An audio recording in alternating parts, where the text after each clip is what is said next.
This BizNews Briefing is brought to you by Investec Business Banking. Make the move from business as usual to Investec Business Banking.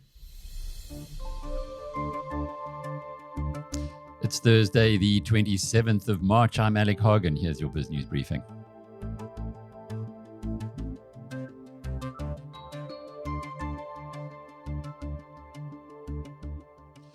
Well, the stakes in the conflict between South Africa and the Trump administration just ratcheted up by another 24 billion rands this morning, putting South Africa's entire motor industry at risk. What happened? Donald Trump has levied a 25% import tariff on all motor vehicles that are imported into the United States of America. In other words, any vehicle, any car, any bakkie, or truck or bus, which South Africa exports quite a bit to the US at the moment.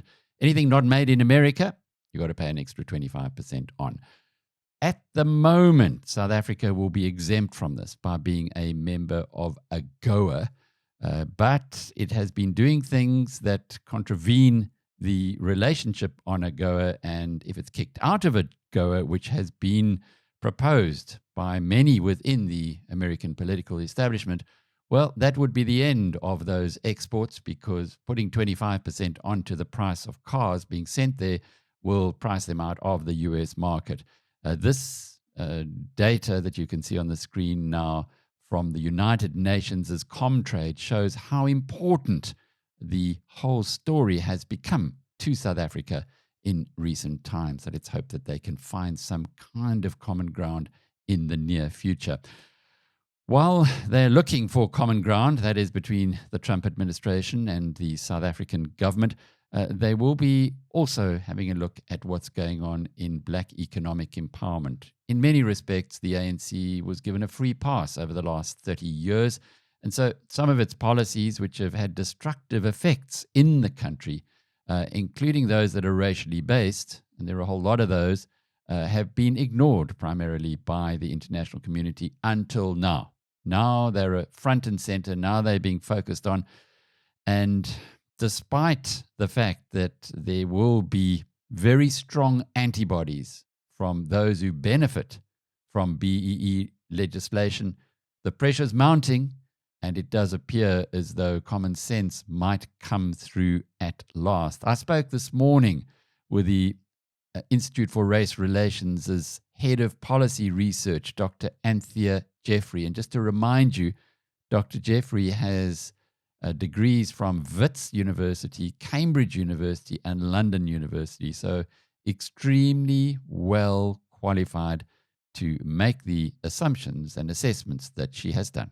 I think that for very many years, the narrative was always that there might be the odd problem with BEE, but really the solution was just to ratchet up the rules and then to implement it more strongly, and then it would be even more successful. And I think there has been a reluctance until now to acknowledge the extent to which it's widened inequality. As you were saying, that it helps perhaps 10-15% of the black population, the people who are the best skilled, the most credentialed, often the best politically connected. And it's harmed the remaining 85%. And I think that realization is really beginning to hit home. There have always been some acknowledgements of that, interestingly, some of them coming from very senior figures within the ANC. With Pravin Gordhan back in 2010, for example, saying that BEE hadn't worked, hadn't made South Africa a fairer society, had helped the few rather than the many. And the SACP in 2017 saying that it was the main reason for our rising Gini coefficient, because it had so contributed to intra-black inequality.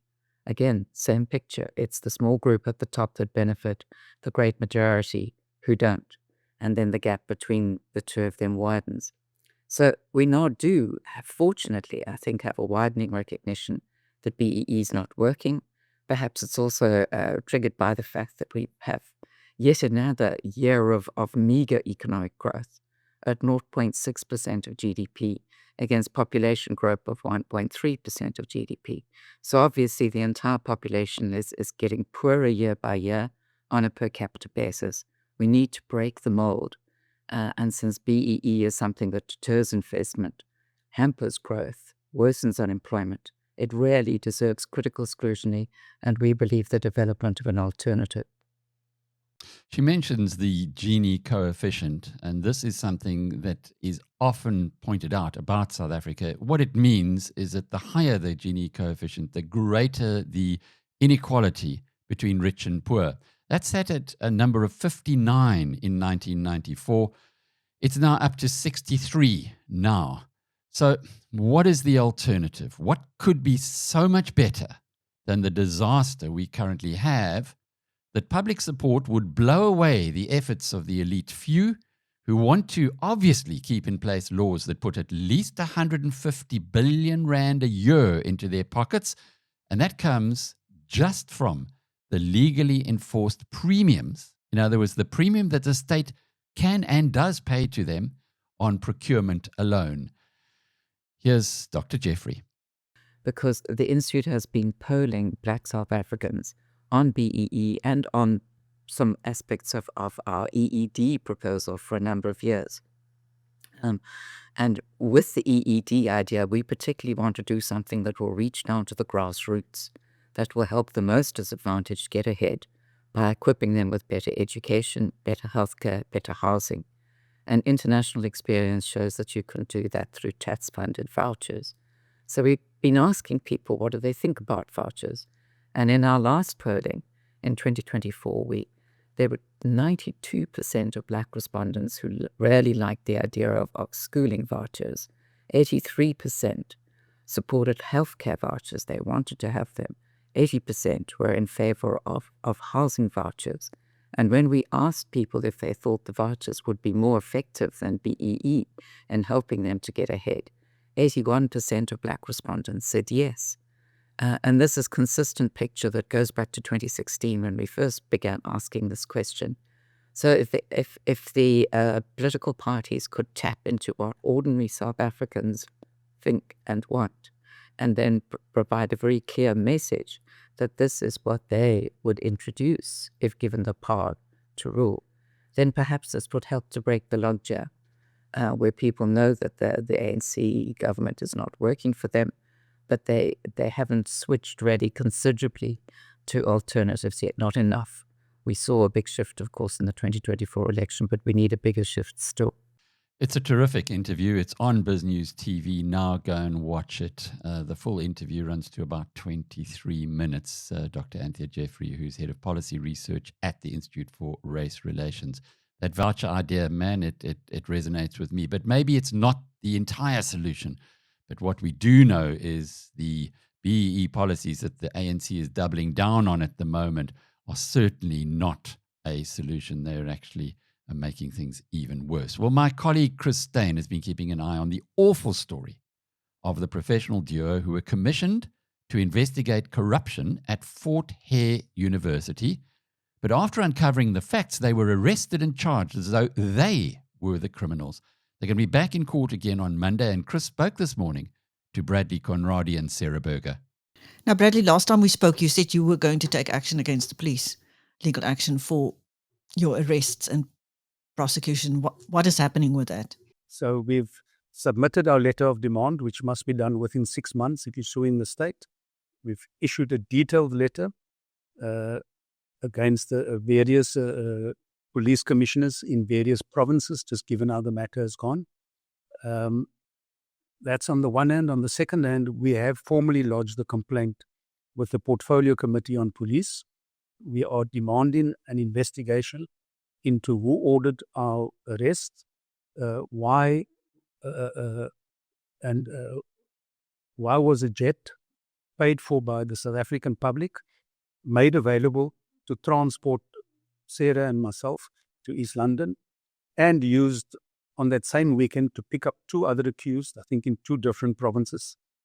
And then the arrival of, I think it would be safe to say, hundreds of police people at court when we appeared. The roads were closed. There were cars, armed guns, people with armed with automatic rifles right down the road because the minister was in town, the head of police was in town, His entire cohort was in town. The head of crime intelligence was in town. All of that, while at the same time, we know in South Africa, hundreds of people are being murdered each and every day. Women are being abused, are being raped. There are home invasions, assaults. We're talking about hundreds per day. I've looked at the stats recently. And I think you have seen the photographs of the people that came to fetch us. If you watch American television, the SWAT people have nothing on the people that came storming into my office with balaclavas, helmets, R5 rifles, 2 pistols, stun grenades. Where are those people when ordinary South Africans are just trying to stay safe? And that is what I want the Portfolio Committee to look into and to call those people to Parliament. And we've requested that we be allowed to be there because we want to look at them and we want answers from them. We are not going to go anywhere. They are trying to put us out of business. They think that we are going to disappear, but they need to know one thing. The more they take from us, the more they strip us of what we have, the more difficult it's going to become for them. Sarah and I have one unique advantage over probably thousands of people that are subjected to political abuse in this country. We are both lawyers, and we are good lawyers. I've been a famous lawyer for nearly 20 years. I've stood up in the Constitutional Court myself, and I've argued precedent-setting cases, and I've had the assistance of Sarah in doing that. I do not need lawyers if it ever came down to that, and we will not stop. We will hold each and every person in this chain accountable within the law. They are not going to get away from it. They made the biggest mistake ever when they thought they're simply going to do to us what they have done to countless people. We have a constitution which we like to brag to everyone in the world and say it's the best constitution. I'll tell South Africa now it's utter rubbish. Not the constitution, the enforcement of it. It doesn't exist because I couldn't even enforce it. I've had so many of my rights abused as a lawyer with access to the best lawyers as friends and colleagues. Those rights do not exist. And that is wrong. They should be there for everyone. What a story. And if the White House want any ammunition about things going wrong in South Africa right now, sure, what you just heard from Bradley Conradi and Sarah Berger. Remember, they were brought in to investigate corruption. They had a report, and because their report was not what those who brought them in wanted it to be, they've now been smeared.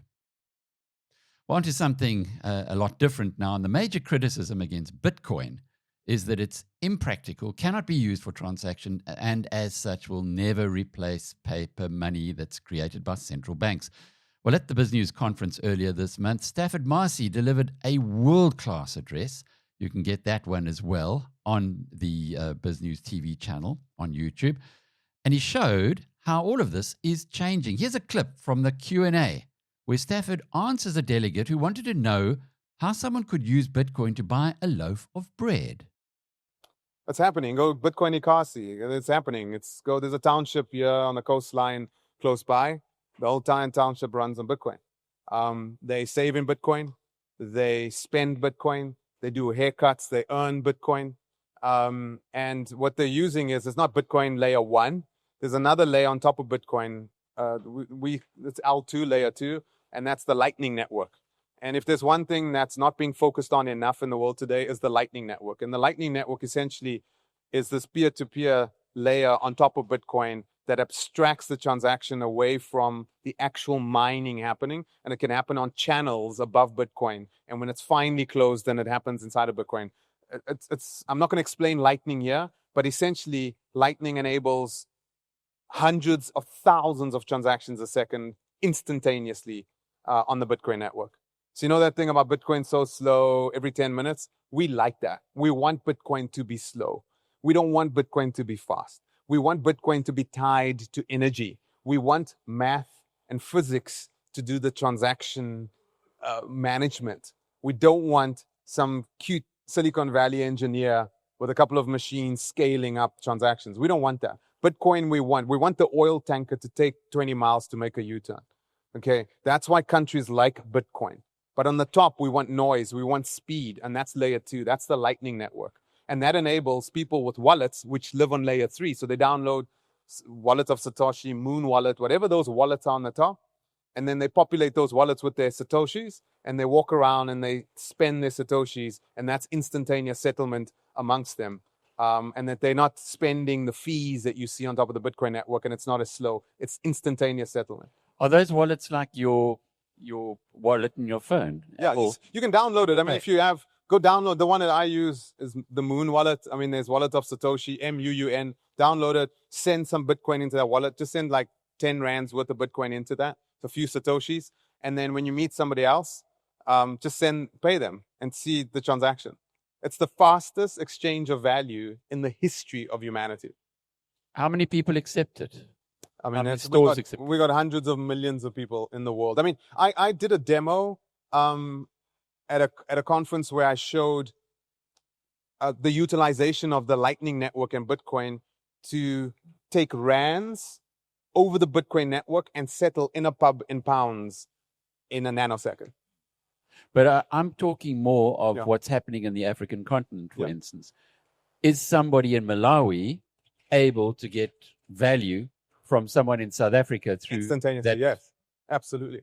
Yeah, instantaneously. Yeah, remittances is a big, but remittances is a more multidimensional thing. But yes, remittances there's quite a few companies right now that are using the Bitcoin Lightning Network with wallets for remittances. It's happening. And And then it really drops the cost of a remittance. I mean, you can send, you know what's really cool with this? Right now, remittances is broken because of the transaction fees. Yeah. So if you go to one of these retailers, so you go into a PEP. PEP allows you to do remittances, right? You're Zimbabwean, you want to send something to Harare, or you're Ghanaian, you want to send something to Ghana. The problem is you have to have at least 800 Rand to 1,500 Rand to actually do a remittance because of the transaction fee. And when you do it, it's clunky, right? And it's kind of, you hope it's going to work. And when they get it over there, they're standing in a line waiting. If you do it across the Bitcoin network utilizing Lightning, he could be standing. He doesn't have to go to PEP. He could be standing with his phone, and he can send 20 Rand for the loaf of bread when his mum pinged him that she's in the line and she needs to pay for the loaf of bread instantaneously. And that will be accepted where she's buying the loaf. Yeah, of bread. provided the merchant accepts it, yes. And how many merchants do accept it? Well, that's growing. It's growing. More and more merchants are accepting. But Bitcoin. now, at this point? It's infancy. It's not where we want. I mean, Pick and Pay accepts this. Pick and Pay works this way. You can go into Pick and Pay with your Luno, Valor, or your Moon wallet, your Wallet of Satoshi, and you can go settle inside of a Pick and Pay for your groceries today. And notice the transaction speed when you're there. It's faster than your credit card. And guess what? Pick and Pay gets those Satoshis immediately. When you pay with your credit card, Pick and Pay gets their money after 3 to 5 days. In the world of business banking, the bottom line can often triumph over relationships. At Investec, we value both. Make the move from business as usual to Investec Business Banking. Out of the ordinary. At Sun Exchange, we make going solar simple, profitable, and completely risk-free. Join over 100 satisfied South African customers already enjoying the benefits of risk-free solar. Start saving today. Visit sunexchange.com and join the solar revolution. Hey, Stafford. He's been a regular at the BizNews conferences, a long time friend and business associate of mine, and man, he's got the inside track there. So I would suggest if you are interested in how the world is changing, go and watch that video, the full recording, which is on the BizNews TV channel on YouTube. Another interview that's there is the one I had yesterday with Tony Leon. I quizzed him about how he rated his chances of becoming South Africa's next ambassador to the United States, in amongst many other issues that we discussed. But I started off with that one because he's been proposed by the DA's Federal Executive Chair, Helen Zille. Well, Tony said that he doubted that President Ramaphosa would stray outside his own circle, But if he were offered the job, he'd certainly have a close look at the terms and conditions. Yesterday, our Christine spoke about this ambassadorship with Colonel Chris Wyatt. Well, I'm pretty confident that Tony Leon would be welcome here. He's been an ambassador before. He knows the decorum. When Rasul was first made PNG, within moments, I suggested Tony Leon. Not that I'm a fan or a critic. I know that he's got the demeanor and he's got the gravitas and he knows what he's doing. He's done it previously. And he also won't act the fool. I think he might be campaigning for it. I've seen a lot more comments and op-eds from Tony Leon over the past 3 months. So maybe he saw this coming. But I've seen a lot more in the media from Tony Leon. As far as Lindiwe Sisulu, that would be a step backwards. Lindiwe Sisulu, for those who know South Africa, see her as an unaccomplished, permanent political appointee that's never done anything and left controversy and failure in every ministerial position she's been in. Sending her to the U.S., the only thing that she brings with her is her family's name, a historic name, of course, from her parents. And that's about it. So I think that would be another own goal, which means that's probably who Sir Ramaphosa will pick, is Lindiwe Sisulu. I don't think they sit around the same fire, to be honest. Can you think of anybody else? Well, that's a good question. There ought to be some out-of-the-box thinking. Some of the really, now I'll be accused of personal bias here, but I'll just lay it out there. Someone that would probably be a very good pick for this role, who is balanced and can talk to everyone on all sides, and has always done that in Parliament in South Africa, and I think also gets internationally. This is kind of this is a wild card, but Major General Bantu Holomisa. I think he's got the right demeanor for it. Now, of course, I'll be accused of personal bias. I've known him for a long time, and we speak quite a bit, but I think he's the right kind of guy. Look, there are other South Africans who could fill this role. I mean, there's people in business out there that could be pulled into the role. You don't have to be a politician. In fact, it's better that you're not a politician. It's better if you're a successful business person that knows how to negotiate the shoals and the shallow waters of making a big mistake by putting your foot in your mouth. Bantu Holomisa, come on. Anyway, I suppose stranger things have happened. On to the international space now, in particular in healthcare. Our partners at The Economist invest a lot of space in the publication in following the latest developments in healthcare. And that's an area that gets a lot of attention on our site as well. A focus of late has been longevity. And here's a leader from the latest edition of The Economist, which unpacks how the war against aging is being fought and how some actually believe that eventually they might overcome death. Brian Johnson wants to live forever. The American businessman pops 100 pills a day, never eats after 11 a.m., and obsessively monitors dozens of his body's biomarkers. The goal, as he will tell anyone who asks, is not merely to live a few years longer. It is to vanquish death entirely. Eccentric? Undoubtedly. Mr. Johnson is not alone. He's part of a growing movement that sees the human body as just another piece of hardware to be hacked, optimised and upgraded. In the name of human enhancement, Mr. Johnson and his fellows, who include Peter Thiel and Elon Musk, are exploring life extension, brain implants, and drugs that enhance mind and body. A wannabe superhuman has a large menu of techniques to choose from. Some of the options are already to be found in medicine cabinets. The drug metformin, for instance, has been prescribed to diabetics for decades. In mice, at least, it seems to extend lifespans. Those results have not been confirmed in humans, but aspiring Methuselahs, including Mr. Johnson, are taking it anyway. Ritalin, prescribed to treat attention deficit hyperactivity disorder, and testosterone, the chief male sex hormone and a powerful anabolic steroid, are claimed to be nootropics, drugs that boost cognitive performance. Other chemicals are less familiar. Nicotinamide adenine dinucleotide, better known as NAD+, is vital for cellular metabolism. Not only is it supposedly a nootropic, it allegedly has anti-aging properties too. Adventurous biohackers can do more than pop pills. They might travel to Prospera, a lightly regulated place in Honduras, founded with help from Mr. Thiel. There they can have genes inserted into their cells to try to get their body to make more of a protein called follistatin. The clinic says that this will promote muscle growth and lengthen telomeres, chemical caps on the ends of chromosomes that shorten with age. For decades, regulators have concentrated on treatments that are designed to restore ill people to a baseline of health. Attempts to improve those who are already healthy or to fight natural processes are therefore neglected. Ageing, for instance, is not usually classified as a disease, which makes it harder to run trials designed to treat it. That's starting to change. American regulators recently approved a trial of metformin as an anti-aging medicine. Reform needs to go further and faster. Better rules would help patients sort the brass from the muck. They would be in the interest of honest researchers too, since an official stamp of approval would be worth a lot of money. And the benefits could be huge. Most people enjoy being alive and dislike the effects of growing old. A drug that slowed the aging of everyone in America enough to raise life expectancy by a year would bring benefits that one study values at $38 trillion. Serious human enhancement sounds like science fiction, but there's no reason to think it's impossible. If and when real advances turn up, the world could change very quickly. Think of GLP-1 weight loss drugs, which were in development for years before demand exploded overnight.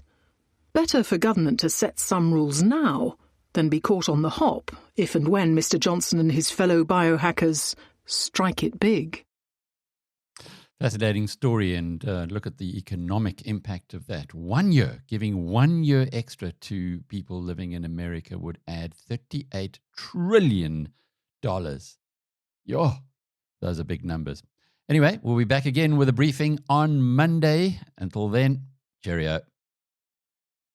This BizNews Briefing is brought to you by Investec Business Banking. Make the move to finance solutions that enable real growth.